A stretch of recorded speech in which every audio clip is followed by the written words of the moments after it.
trying to get her to sing as softly as possible. I think that really helped us get moments like this little whisper, it's so soft and sweet. Yeah, it's just like barely hanging on there.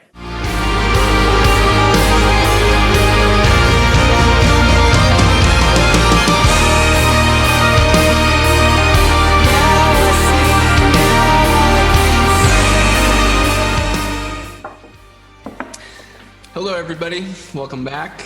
I'm Jake Clark, and with me as always is my friend and drummer and business partner, Ryan Dolen. Today we're going to walk through the second track on our record, Lost Cause. Whisper what it means to be always cold and hungry.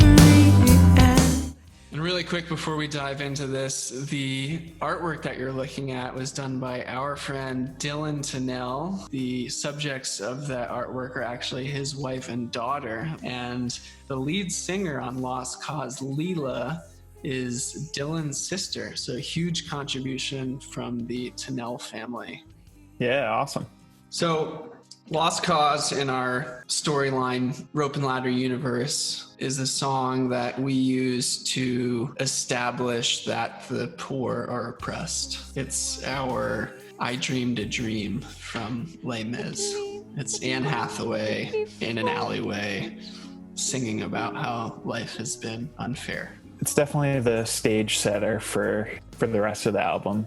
So let's talk a little bit about the musical aspects of this song. We always wanted there to be a lot of space in the music, kind of unlike some of the other songs where there's lots of instruments and lots of guitars playing at once. Yeah, it's definitely one of our most honest compositions. So again, what you're looking at here is the project file that we use to track Lost Cause. So we start the song with 8 measures of this guitar and this swirly organ running through our chord progression.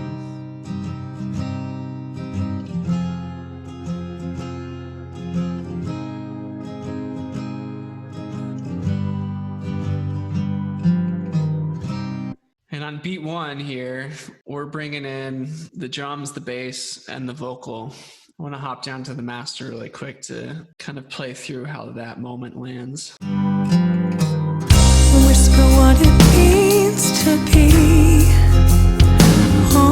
So we're giving a lot of sonic space here to the drums and the bass. We're probably giving half of it to them and giving the other half to the vocal. I wanted to talk about this specific reference that we had for the interplay between the drums and the bass. The song by As Tall as Lions, Love, Love, Love.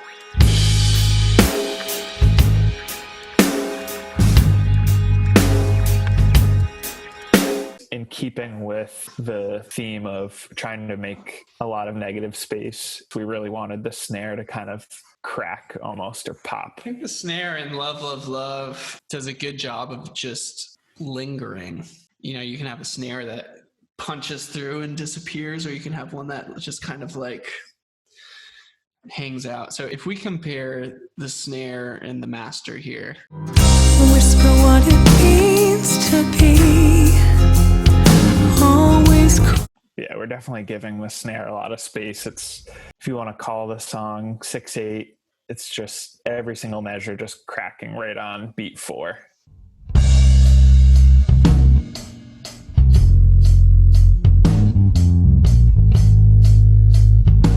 let's talk about this little bass line. So we intentionally kept the drums and the guitar pretty simple. So I think the bass is the one instrument that does have a little bit of flair to it. Yeah. You can imagine you have a couple lanes, right, where you can have movement in your music. And in this particular case, right, we definitely have movement up in the vocal, front and center here. Whisper what it means to be always cold and... Which is definitely the focus of the song. But if you are looking for another opportunity to help push the momentum forward, right, you've already taken up this sonic space. So you can look down in the lower frequencies. And that's kind of what we're doing, is definitely using the lead vocal to be the centerpiece of the attention, but also using the bass guitar to have a little bit of movement and personality to help push the song forward. Whisper what it means to be always cold and hungry and kind of notice how the two are taking turns demanding attention. whisper what it means to be. So the vocal phrase is done. Always cold and the bass does a little run. And bass gets out of the way. Hungry Comes back in for a little run. Whisper how it feels to be alone with. And so those two are kind of having this like little implicit duet. So let's dig into Leela's lead vocal part a little bit. Everything that she was doing in our session was very technically correct. And I actually spent most of the recording session trying to get her to sing worse because I wanted her to sound more vulnerable and less powerful, and more distraught. So we tried a bunch of tactics, and the one that ended up working the best was trying to get her to sing as softly as possible. I think that really helped us get moments like this little, Feels to be just how vulnerable that note is. alone with no one and whisper it so soft and sweet And that note, and sweet. I love how it is half whisper, half singing. Yeah, it's just like barely hanging on there. Whisper it so soft and sweet, 'cause it's a lost cause, it's a lost cause. And then she starts to dig into that really powerful chest voice that she has. So as Leela's voice starts to get a little more fuller and frustrated here, that's when we're starting to bring in the noise. So we have this distorted guitar coming in. Lost cause, it's a lost cause. This is kind of this part here is kind of the first hint as to what some of the rest of the record's going to sound like. Yeah, definitely. This is the first sound of this post-hardcore distorted guitar that we use all over the record.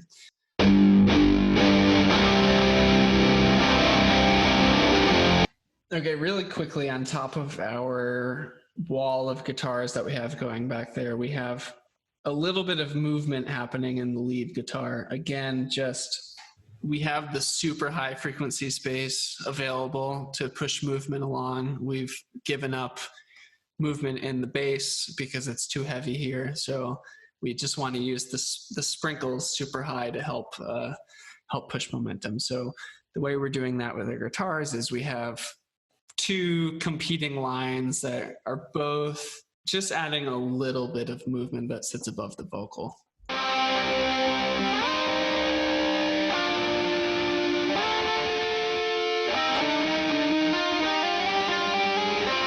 Was that an early edition or a last minute edition? No, it was late. It was like, I think it was just like I would listen to Trios records, right? And they always just have something up there. Maybe just because Nate was like such a sick guitarist, but like they always use that high frequency space to move the tracks forward. And I just added them into a lot of our songs just in case Mike was going to need them. Something that was interesting tracking the vocal is that you'll notice that the melody can't carry that much emotion because it's not in a high enough register in Leela's voice. So she's giving it as much as she can, but it's at a very comfortable range. Lost cause, shout about how we can't breathe, 'cause there's disease in our lungs and there is dust in our throats. it's hard to get a bunch of emotion through when it's, sitting right square in your vocal range. So we had to dig into the harmony tracks to pack emotion into that stack of vocals. So if you listen to these harmonies, this is really where she's able to lean into it. Our children are starving and there's nothing we can do about. And I'm doing my best down here to back her up. How we can't breathe, 'cause there's disease in our lungs and then she's actually able to pack in an octave above the melody octave, which is nuts. And this will kind of dig into like her formal, classically trained operatic background.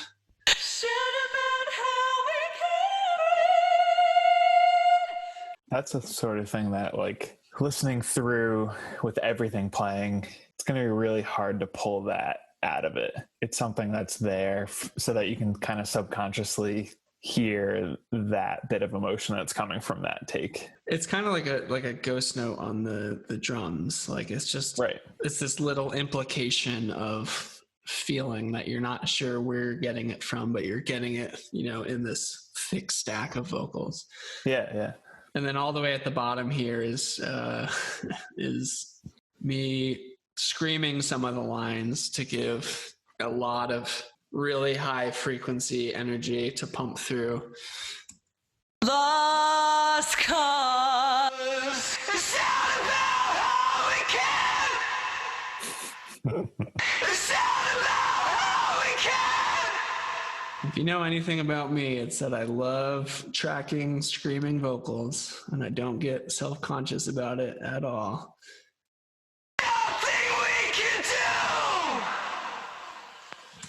So again, way, way down in the mix, but when you get it all together, it's a lost cause. It's a lost cause. Shout about how we can breathe, 'cause there's disease in our lungs and there is dust in our throats. So that's the opposite of negative space right there. That's just throw everything you got at it. yes, yeah. So this song is exactly one half negative space and another half fully saturated wall of sound. Let's talk about this fill, my dude. Talk to me about this fill.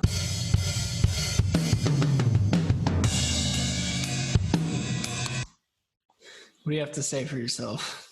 I think that just kind of goes along with the whole theme of the song of like, we wanted to keep the beginning part super simplistic and crisp. And then the second half is this like wall of sound, and you need some sort of lead in between the two.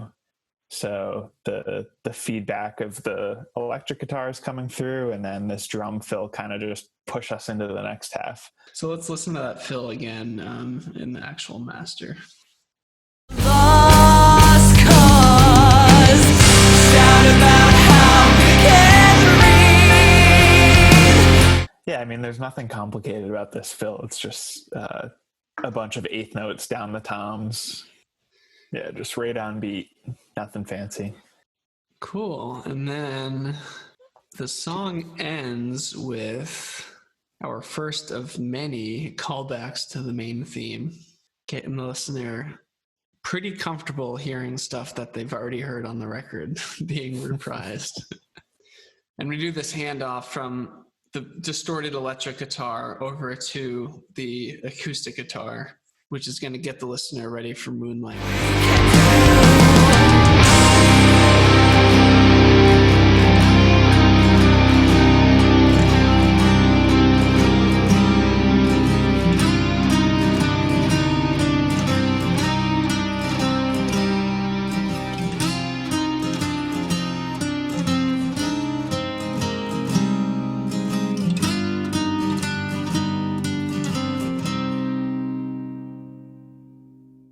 So this song is largely solidly pessimistic and in the minor key, but I want to talk about this section that we have labeled ethereal harmony here. Do about it. Our children are starving and there's nothing we can do about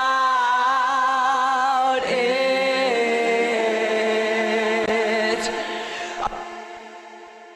So this is the one time in the song that we kind of concede and give way to this like major triad. And compositionally, I think it's like an interesting escape, I guess, from the mood of the rest of the song. But I'm wondering if we're leveraging it to do more than that storyline wise. Yeah, I think it's hard to say that it's foreshadowing because it's such a small, it could easily be passed by the listener, but it is kind of interesting how like the lyrics are pretty pessimistic, the audio is in a minor key like you mentioned, up until the end of like the first pronunciation of it, and then the later portions of it are like kind of hinting at like, well, is it all we can do about it? Like maybe there's actually other things, and that part's kind of the foreshadowing of the rest of the album. Yeah, it's this little moment of optimism and kind of this opportunity for defiance almost.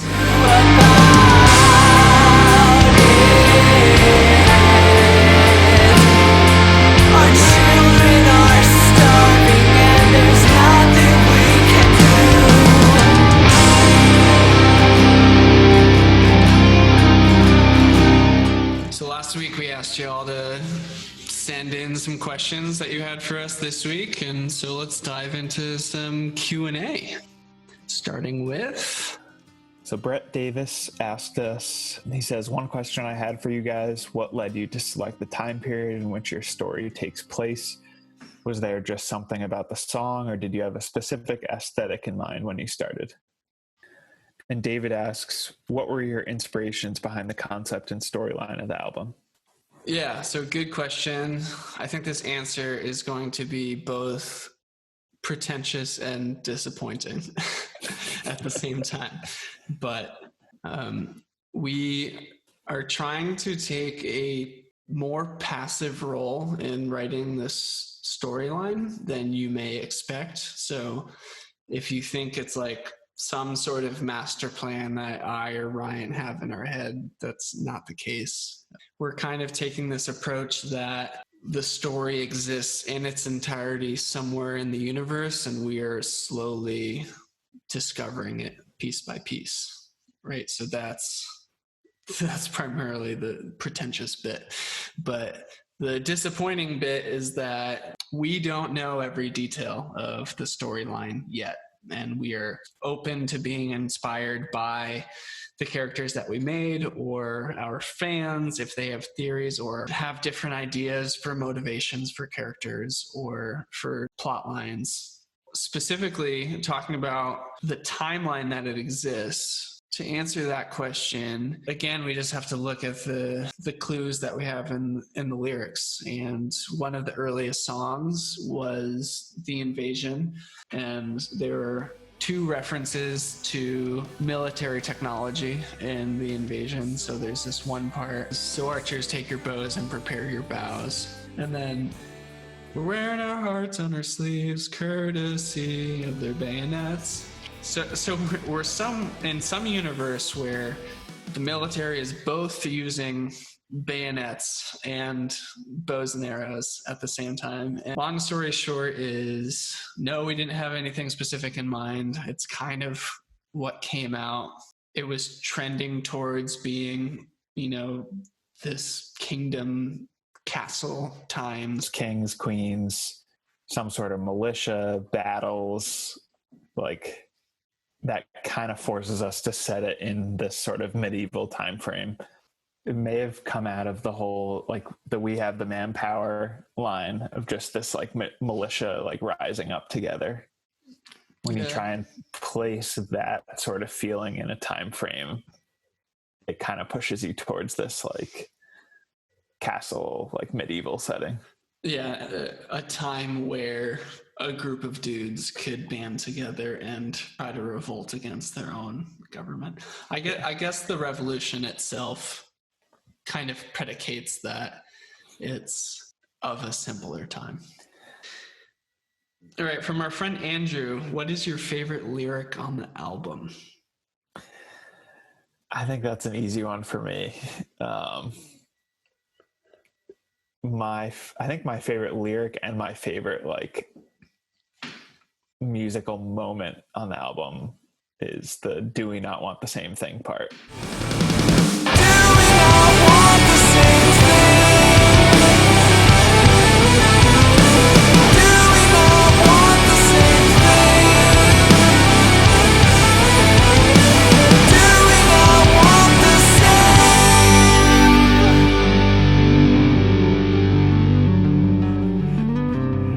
What about you? I'm proud of the version of me who wrote the chorus of The Conspiracy, because I think both it's an effective chorus just as far as being a hook, but I'm also just impressed that a chorus can be anchored on something like "I'm the fatigue, I'm the weakness in their knees." I always was really happy about how that part came out. Yeah, I like that one too. I'm the fatigue, I'm the weakness in their knees, I'm the inner begging plea to buckle underneath the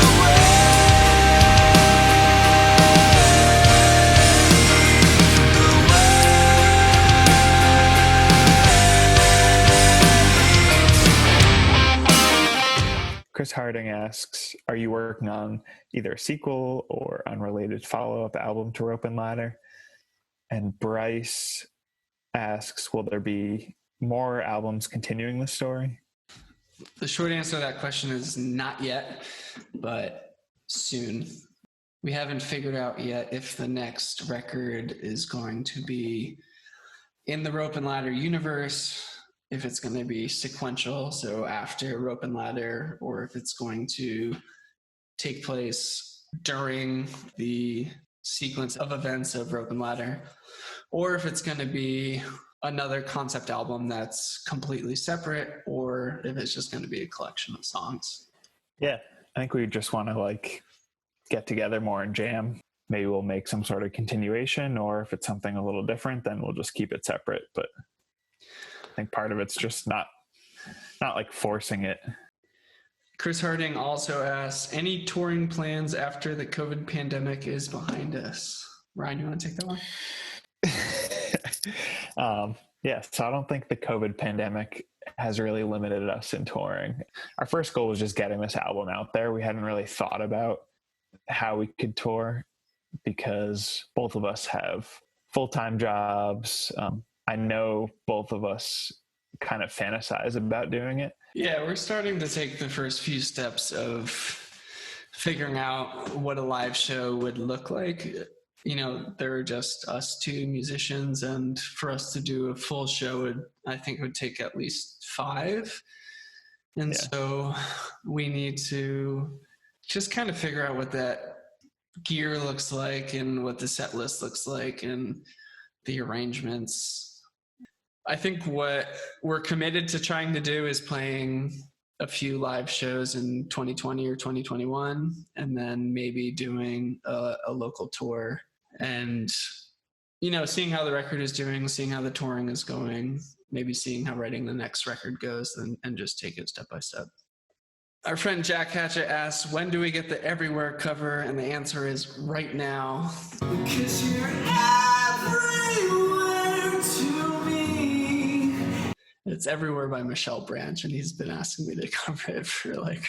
Oh, that's a good one. Yeah, it's like my go-to karaoke song. Ben Johnson asks, what's your ratio of sweatpants to jeans these days? Well, the trick is you need to have your working sweatpants and your sleeping sweatpants. And that keeps the routine going. When did the jeans get involved? Well, jeans aren't involved right now. So Jack asks, what was the process like when distributing the record without a record deal? The high level answer for that is just kind of learning as we go. Our main focus was just getting this album done. And as we were doing it, we didn't really know how we were going to put it out into the world. I think at times we kind of just wanted to finish it just for ourselves, just because we spent so much time creating it. We just wanted some sort of like bookend to wrap it up and call it complete. We had spent so long on this project and we weren't sure if we were going to get over the finish line, and we finally powered through and got it done. So we basically wanted something to hold to commemorate the accomplishment. But to get vinyl records pressed, it's a minimum run of, at least 250 units. So to be able to hold the record, we kind of had to commit to kind of this full-fledged release where we're going to try to move these records. And I think you and I had originally thought that we could maybe sell, a handful, 20 or 30. Yeah.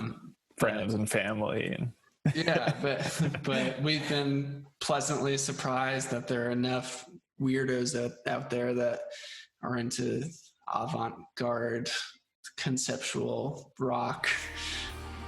So that's it for Lost Cause. Next week we'll be diving into Moonlight, Sunrise. So make sure to get us any questions that you have about that song or about the record in general, and we'll be sure to answer them. Bye-bye.